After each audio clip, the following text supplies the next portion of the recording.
What is going on, guys?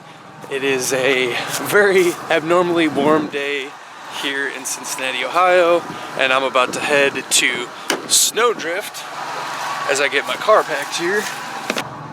Sno Drift is a Rally America event in northern Michigan, aptly named because it typically has a lot of snow. Although, as you can probably see in the background, even though we're in the Midwest and we're a little farther south than Sno Drift, there is no snow. But I am told that it is snowing up in Michigan right now. So we left on a Wednesday night, and our plan was to drive about halfway, stay over in a hotel, and then make the rest of the drive the next day. When you stay in a shady hotel, you have to inspect for bedbugs first. Snyder don't trust it. When we hit the road the next day, the weather was pretty crummy in the morning, but as we went on, it started to finally snow as we got further north. By the time we finally got up to Atlanta, which is where the rally was, the rest of the guys were getting the car tech inspected. What's up? Hey! How'd tech go? That was a cluster. Was it? Yeah. So was everyone there like right at 2? No, it wasn't that. It was the multiple different opinions on rules and like 8 people hovering over the car asking for stuff. And then oh, well, why'd you bring that helmet? Like, well, it's just in his bag from last year. It's like, technically, I should take that and not give it back to you. So hide it. It's like, okay. What? And then after a 5-minute discussion, it was like, okay, we need you to put the helmet on and go sit in the driver's seat and see if you can hit your head on this bar because it's not padded. Because the first guy came in and was like, oh, that needs padded, like hardcore. The second guy was, well, I don't know. It looks like the seat's back far enough, it'll be fine. And then another guy was like, oh, that needs padded. So then, is he wearing a Hom? Yeah, I mean, it's not gonna hit. Well, I mean, belts stretch a lot at high speed, but they were like, okay, so we need you to put a helmet on and strap in the belts as tight as you can and see if you can hit the bar. So it's like, okay, I'm not the driver, the co-driver, but whatever. I'm taller than, my torso is way taller than Balzer's, so if it hit, it's not really representative of him, but oh well. Yeah. So I put it on and leaned forward and we're like, oh look, I can't hit it. And he's like, try harder. He's like, okay, I'll try harder. And they still didn't hit it. And they're like, okay, you're good. And then right before I let one out, the car would not even turn over at all. I was like, oh shit, of course. Yeah. And then the other guy comes running up. He's like, that's still not pad. That needs pad. What are you doing? Oh my God. And the other guy's like, it's passed. It's good. He's like, what are you talking about? Oh my God. So the other guy basically put seniority and was like, the car's good. Get out of the way. Too many Chiefs, man. Yeah. So we headed inside to get registered, and that's when we found the driver and the co-driver, and they let us know what the conditions were like. Like just straight mud? It's like a minefield. Of what?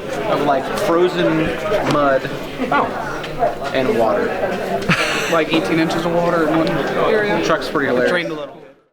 Now that we were registered, we had some time to kill, so we went back to the cabin where we'd be staying these couple days and decided to drop our stuff off. Is that it? Yes. That is it. That's all covered for the whole way.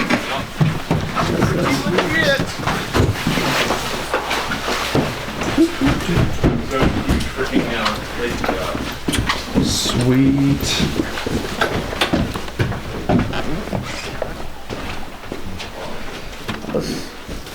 This place is pretty huge, man. Holy cow, there's like 1 million levels. Well, it's a split level.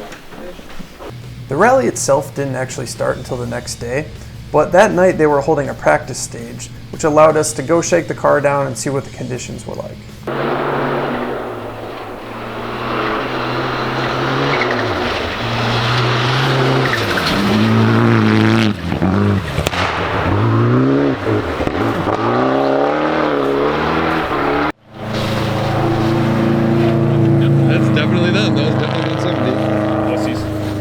As it turned out, as we expected, the conditions were pretty crappy. We got the car back to the garage, but we knew the next morning we were going to have to make some changes. We're going to make a couple changes to the car this morning because we have some time. This is Friday morning. The rally starts tonight at around 3:30. It's about 9 a.m. right now. We're going to raise the car up as high as it can go because there's super big ruts. And then that's really the big thing that we need to get accomplished. So we're going to go do that now. Raise it up like at least half an inch. Okay. So we'll just, you should be able to see the markings because it'll be way different looking.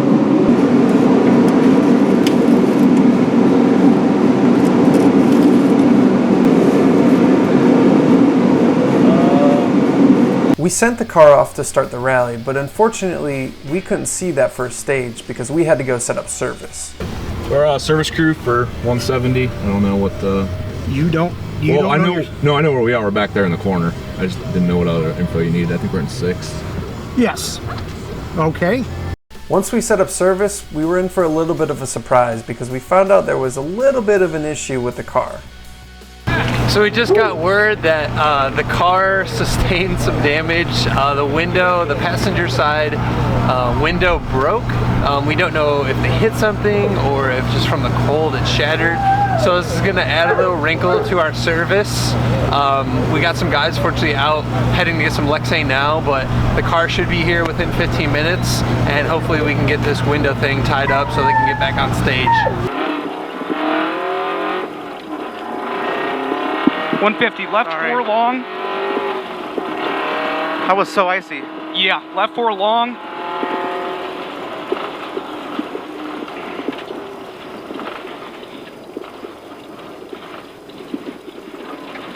Dude, oh God, oh God, oh God.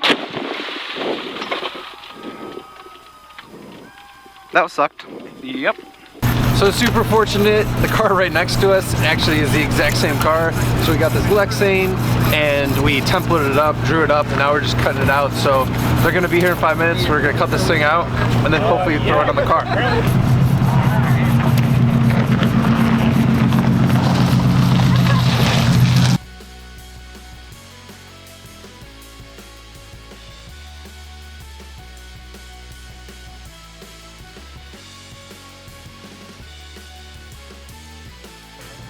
It ended up working out shockingly well, and we were able to get the car back on the road within the 30-minute service window.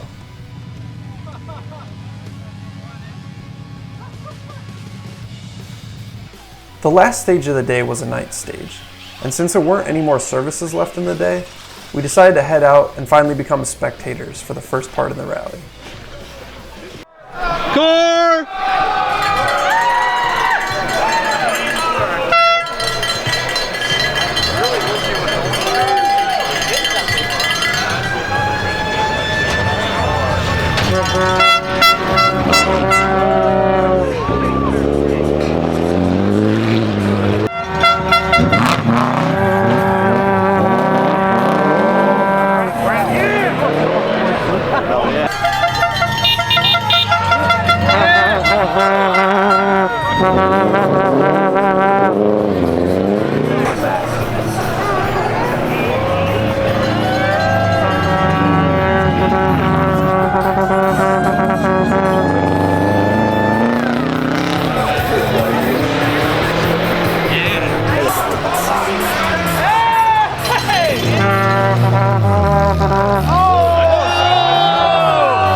This stage wrapped up the end of day 1. We were sitting in 15th place out of 39 cars. Not too bad for our first time ever at Sno Drift. Be sure to tune in next time where we cover day 2 of Sno Drift 2017.